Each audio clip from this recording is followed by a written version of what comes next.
천년 동안 어떤 군대도 이 성벽을 뚫지 못했습니다. 그러나 어느 날 새벽 천둥 같은 대포 소리가 땅을 흔들었습니다. 바다조차 우호의 공격을 받았습니다. 전함들이 육지 위를 굴러 이동했습니다. 열세에 놓인 한 절박한 도시는 불과 강철의 폭풍에 맞섰습니다.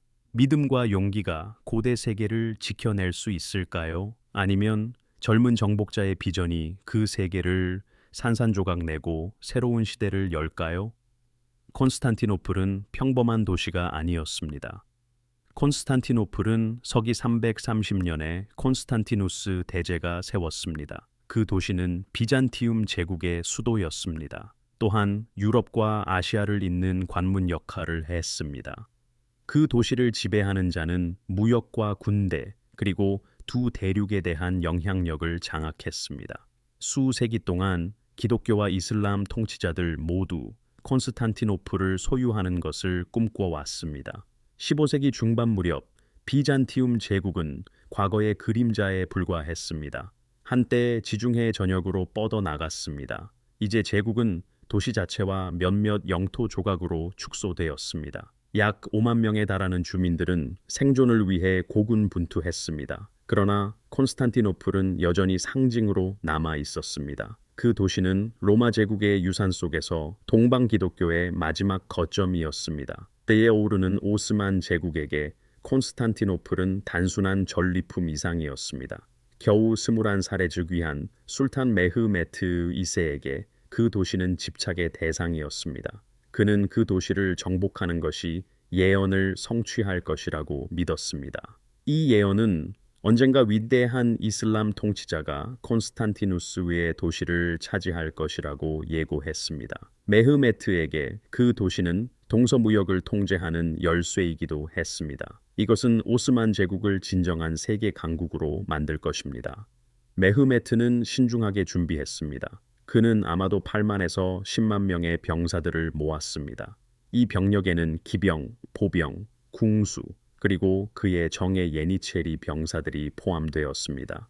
이들은 어린 시절부터 술탄에게 절대적으로 충성하도록 훈련받은 노예 병사들이었습니다. 그러나 그의 가장 위대한 무기는 병력이 아니었습니다. 그것은 기술이었습니다. 메흐메트는 우르반이라는 헝가리인 기술자를 고용했습니다. 우르반은 이전에는 볼 수 없었던 거대한 대포들을 설계했습니다. 그의 걸작은 대형 봄바르드였습니다. 이 청동 구해물은 길이가 8미터가 넘었습니다. 그것은 거의 500kg에 달하는 돌덩이를 발사했습니다. 이 무기들은 1000년 동안 모든 공격을 견뎌냈던 성벽을 무너뜨릴 수 있었습니다. 콘스탄티누스 11세 황제가 이끄는 비잔티움군은 아마도 7천에서 8천 명의 방어 병력을 가지고 있었습니다. 이 병력에는 지오반니 지우스티니아니가 지휘하는 2,000명의 제노바 용병들이 포함되었습니다. 그들은 전설적인 터도시우스 성벽을 믿었습니다. 이 성벽은 6km에 걸쳐 3겹으로 이루어진 방어 시설이었습니다. 1000년 동안 이 성벽은 훈족, 페르시아인, 아랍인, 심지어 십자군까지 막아냈습니다. 아무도 그 성벽을 뚫지 못했습니다. 그러나 1453년 방어자들은 새로운 적을 맞이했습니다. 이것은 화약의 천둥 소리이자 메흐메트 대포의 파괴적인 힘이었습니다. 검과 돌의 옛 세계가 불과 철의 신세계와 충돌하려 했습니다. 1453년 4월 오스만군은 도시 외곽에 나타났습니다. 텐트들이 평야에 걸쳐 펼쳐져 있었습니다. 거대한 대포들이 제자리에 놓였습니다. 콘스탄티노플의 운명과 유럽의 미래가 결정될 순간이 다가오고 있었습니다. 1453년 4월 6일 콘스탄티노플 주변의 땅이 흔들렸습니다. 그날 아침 거의 10만 명에 달하는 메흐메트 2세의 병력은 성벽 밖 최종 진지로 진격했습니다. 텐트들이 평야를 뒤덮었습니다. 초승달 깃발들이 바람에 휘날렸습니다. 북소리와 함성으로 공기가 가득 찼습니다. 그때 침묵이 깨졌습니다. 깊은 천둥 소리와 함께 첫 대포탄이 땅을 가로질러 포효했습니다. 거대한 돌덩이가 터도시우스 성벽에 충돌하며 먼지와 파편 구름을 하늘로 날려 보냈습니다. 천년 만에 처음으로 방어자들은 끔찍한 소리를 들었습니다. 그들의 성벽은 새로운 무기들에 의해 공격받고 있었습니다. 이 무기들은 철과 나무가 아닌 불과 화약으로 만들어졌습니다. 콘스탄티노플 공성전이 진정으로 시작되었습니다. 메흐메트는 그의 군대를 크게 세 부분으로 나누었습니다. 우익에는 현대 튀르키예인 아나톨리아 출신 병사들을 배치했습니다. 좌익에는 발칸반도 출신 병사들을 배치했습니다. 가장 강력한 성벽 구간의 맞은편 중앙에는 예니체리 병사들이 서 있었습니다. 이 정예 부대는 어린 시절부터 절대적인 충성심을 갖도록 훈련받았습니다. 그들 뒤에는 거대한 봄바르드 대포들이 배치되었습니다. 우르반의 걸작인 대형 봄바르드는 너무 거대해서 이동하는 데만 60마리의 황소팀이 필요했습니다. 발사할 때마다 땅은 지진처럼 흔들렸습니다. 오스만군은 또한 바다를 통제했습니다. 메흐메트의 100척이 넘는 전함 함대는 마르마라해의 골든혼 외곽에 집결했습니다. 그러나 비잔티움군에게는 비밀 병기가 있었습니다. 거대한 쇠사슬이 골든혼 항구의 입구를 가로질러 뻗어 있었습니다. 쇠사슬이 버티는 한 오스만 함선들은 안으로 진입할 수 없었습니다. 그들은 도시 방어의 가장 약한 부분을 공격할 수 없었습니다. 콘스탄티노플 내부에서 콘스탄티누스 11세 황제는 병사들을 격려하기 위해 성벽을 걸었습니다. 겨우 7천에서 8천 명의 방어 병력이 오스만군에 밀려드는 물결에 맞섰습니다. 그들 중 가장 중요한 병력은 지오반니 지우스티니아니 휘하의 2,000명 제노바 용병들이었습니다. 지우스티니아니의 공성전 경험은 그를 필수적인 존재로 만들었습니다. 전투가 가장 치열한 곳이라면 어디든 지우스티니아니와 그의 병사들이 파견되었습니다. 이어지는 날들은 잔혹한 리듬이 되었습니다. 낮에는 대포가 천둥처럼 울리며 고대 성벽에서 돌을 뜯어냈습니다. 밤에는 비잔티움 병사들이 흙과 나무, 잔해로 성벽 틈을 메우며 지칠 줄 모르고 수리했습니다. 메흐메트의 보병들은 반복적으로 야간 공격을 감행했습니다. 그들은 화살, 돌, 끓는 기름의 폭풍 속으로 사다리를 타고 올라갔습니다. 거듭해서 그들은 큰 손실을 입고 격퇴되었습니다. 그러나 메흐메트는 포기하지 않았습니다. 그는 시간이 자신의 편이라고 믿었습니다. 모든 대포탄은 성벽을 약화시켰습니다. 모든 공격은 방어자들의 힘을 위험했습니다. 서서히 고대 요새는 마모되어 갔습니다. 비잔티움군에게 희망이 잠시 비친 것은 단 한 번뿐이었습니다. 4월 22일 세 척의 작은 기독교 보급선이 오스만 봉쇄를 뚫으려 시도했습니다. 이 배들은 대형 비잔티움 선박의 호위를 받았습니다. 극적인 해전에서 수적으로 열세였던 배들은 수십 척의 오스만 갤리선을 헤치고 나아갔습니다. 그들은 마침내 골든혼에 도달했습니다. 도시는 축하 분위기로 들끓었습니다. 방어자들은 성벽에서 환호했고 교회 종소리가 콘스탄티노플 전역에 울려 퍼졌습니다. 그러나 모두 이것이 작은 승리라는 것을 알고 있었습니다. 보급품은 제한적이었고 그들을 구하러 오는 대군은 없었습니다. 4월 말 무렵 콘스탄티노플이 얼마 동안은 저항할 수 있다는 것이 분명했습니다. 그러나 영원히 저항할 수는 없었습니다. 메흐메트는 이미 다음의 대담한 움직임을 준비하고 있었습니다. 그것은 공성전의 흐름을 바꿀 계획이었습니다. 1453년 4월 말 무렵 메흐메트는 그의 함대가 골든혼을 막고 있는 쇠사슬을 뚫을 수 없다는 것을 깨달았습니다. 쇠로 된 장벽은 물 위의 벽처럼 항구를 가로질러 뻗어 있었습니다. 쇠사슬이 버티는 한 비잔티움군은 그들 방어의 일부를 안전하게 지킬 수 있었습니다. 그래서 젊은 술탄은 심지어 그의 사령관들까지도 경악시킨 계획을 세웠습니다. 그의 함선들이 항구로 진입할 수 없다면 그는 그 배들을 육로로 옮길 것이었습니다.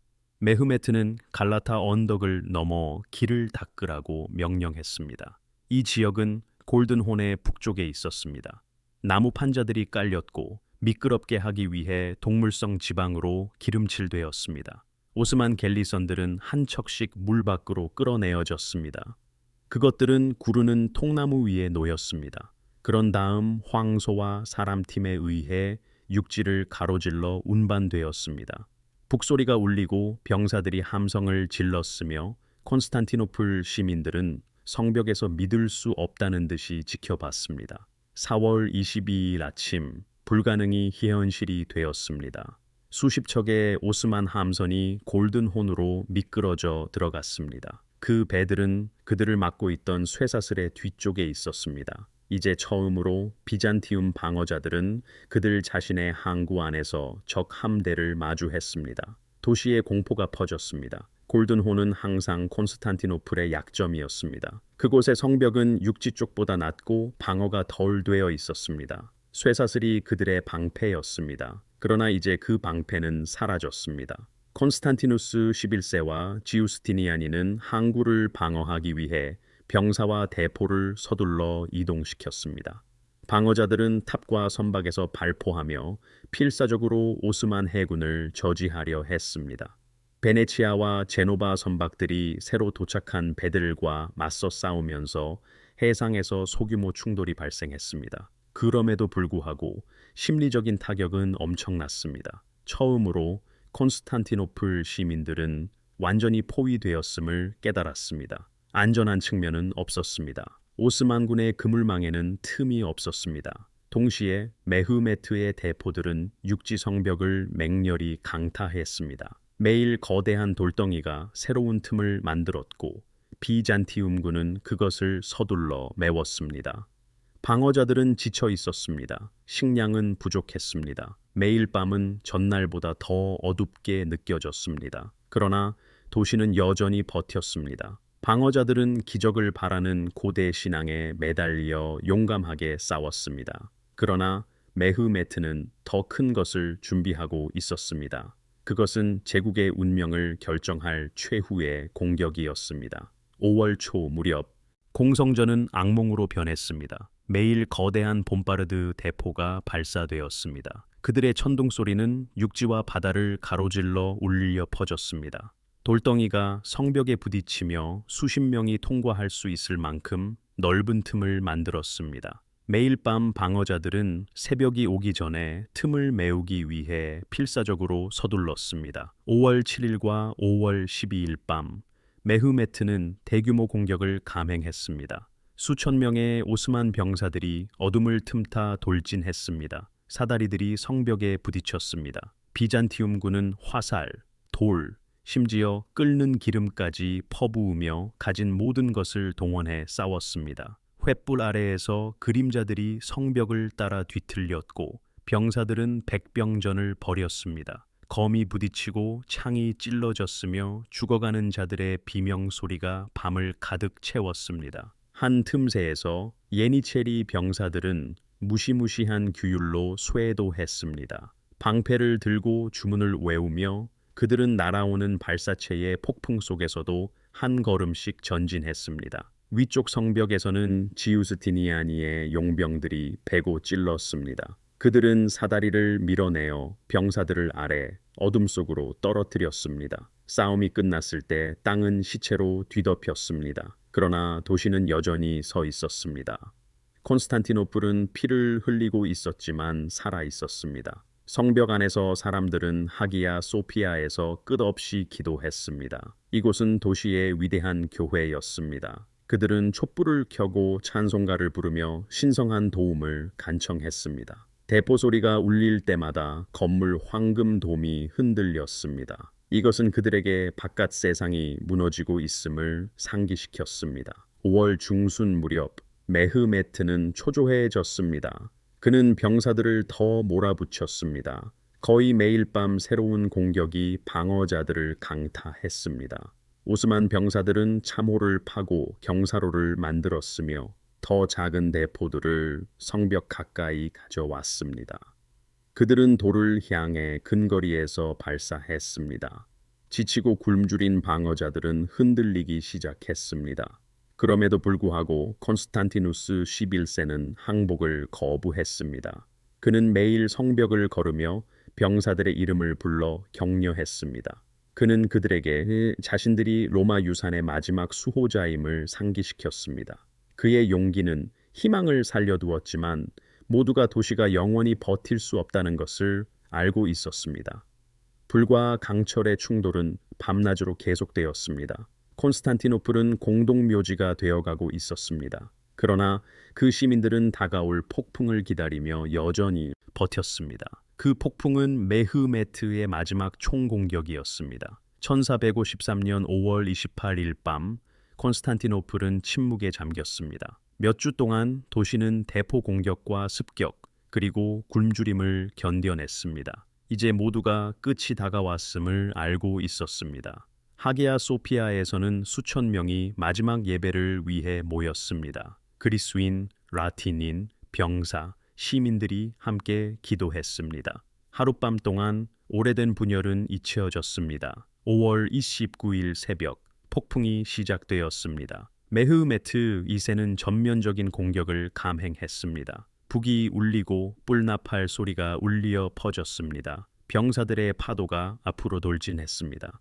첫 번째 공격은 비정규군에 의해 이루어졌습니다. 이들은 방어 병력을 지치게 하려고 파견된 오스만 제국의 지원병들이었습니다. 그들은 함성을 지르며 사다리를 타고 돌격했습니다. 그러나 화살과 칼에 쓰러졌습니다. 그들의 피는 해자를 붉게 물들였습니다. 그러나 그들은 자신들의 임무를 완수했습니다. 그들은 방어 병력을 지치게 만들었습니다. 두 번째 병력 파도가 이어졌습니다. 이들은 아나톨리아와 발칸반도 출신의 정규군이었습니다. 그들은 성벽을 더욱 강하게 압박했습니다. 성벽을 오르려다 죽은 병사들로 틈새를 채웠습니다. 화살이 하늘을 어둡게 덮었고 바위가 쏟아져 내렸습니다. 방어 병력은 미친 듯이 싸웠습니다. 그럼에도 압박은 더욱 거세졌습니다. 그리고 세 번째 병력 파도가 몰려왔습니다. 이들은 예니체리였습니다. 메흐메트 2세의 정예 병력이자 그의 자랑인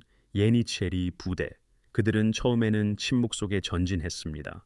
방패를 든 그들의 훈련된 모습은 섬뜩할 정도였습니다. 그들이 성벽의 틈새에 도달했을 때 일제히 함성을 지르며 위로 돌진했습니다. 전투는 혼돈으로 변했습니다. 칼이 부딪히고 방패가 산산조각 났습니다. 병사들은 성벽 위에서 육박전을 벌였습니다. 지우스티니아니는 심각한 부상을 입었습니다. 그는 피를 흘리며 실려 나갔습니다. 그의 부상은 방어 병력을 뒤흔들었습니다. 사기는 무너졌습니다. 케라포르타 문으로 알려진 성벽의 한 부분에서였습니다.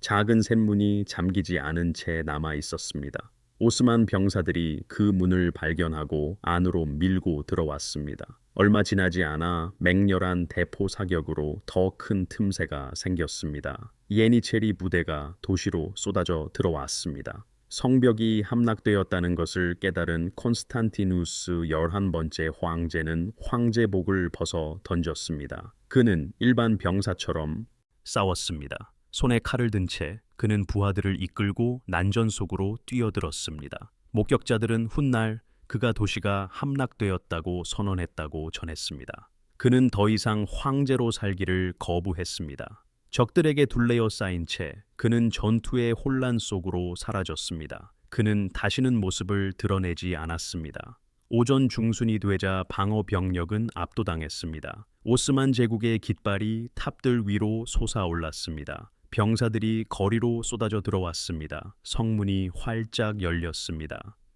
술탄 메흐메트 2세의 군대가 콘스탄티노플로 밀려 들어갔습니다. 1000년이 넘는 세월이 흐른 뒤 도시는 마침내 함락되었습니다. 비잔틴 제국은 더 이상 존재하지 않았습니다.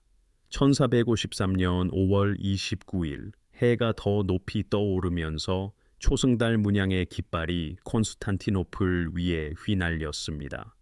한때 기독교 동방의 보석이었던 위대한 도시는 함락되었습니다. 사흘 동안 오스만 제국군은 그들의 전리품을 차지했습니다. 이것은 정복의 관례였습니다. 교회와 궁전, 그리고 가옥들은 약탈당했습니다. 정복당한 자들의 울부짖음이 거리를 통해 울려 퍼졌습니다. 마침내 술탄 메흐메트 2세가 도시로 입성했습니다. 성문을 통과하며 그는 전쟁의 폐허를 응시했습니다. 그는 또한 거대한 하기야 소피아가 스카이라인 위로 솟아있는 것을 보았습니다. 그는 말에서 내려 그 위대한 교회 안으로 들어갔습니다. 그는 그것을 모스크로 개조하라고 명령했습니다. 그 순간 메흐메트 2세는 역사 속에서 정복자 메흐메트 2세로 알려지게 되었습니다. 오스만 제국에게는 헤아릴 수 없는 승리였습니다. 콘스탄티노플은 그들의 새로운 수도가 되었습니다. 그 도시는 훗날 이스탄불이라고 불렸습니다. 이 도시는 수세기 동안 지속될 제국의 심장이었습니다. 이곳을 기점으로 오스만 제국은 유럽, 중동, 그리고 북아프리카 깊숙이 확장해 나갔습니다. 기독교 세계에는 참사였습니다. 로마의 마지막 흔적이었던 비잔틴 제국은 영원히 사라졌습니다. 유럽의 많은 사람들은 충격에 빠졌습니다. 콘스탄티노플이 함락될 수 있다면 어떤 도시가 안전하겠습니까? 기독교 세계 전역에 공포가 퍼졌고 새로운 십자군 원정에 대한 요구가 울려 퍼졌습니다. 그러나 이러한 요구는 너무 늦었습니다. 그러나 이 비극 속에서 변화가 시작되었습니다. 콘스탄티노플의 함락은 동방으로 향하는 무역로를 단절시켰습니다. 이는 유럽인들이 바다를 통해 새로운 항로를 찾도록 만들었습니다. 수십 년 안에 콜레엄버스나 바스쿠다, 가마 같은 탐험가들이 미지의 세계로 항해했습니다. 그들은 대항해 시대를 열었습니다. 함락된 도시를 탈출한 학자들은 고대 필사본들을 이탈리아로 가져갔습니다. 이것은 르네상스를 촉진시켰습니다. 그리하여 1453년 5월 29일은 단순히 콘스탄티노플의 종말만을 의미하지 않았습니다. 그것은 또한 중세시대의 끝을 알리는 것이기도 했습니다. 새로운 세상이 시작되고 있었습니다. 그것은 화약, 탐험, 그리고 옛것의 재에서 솟아나는 제국들에 의해 형성되었습니다.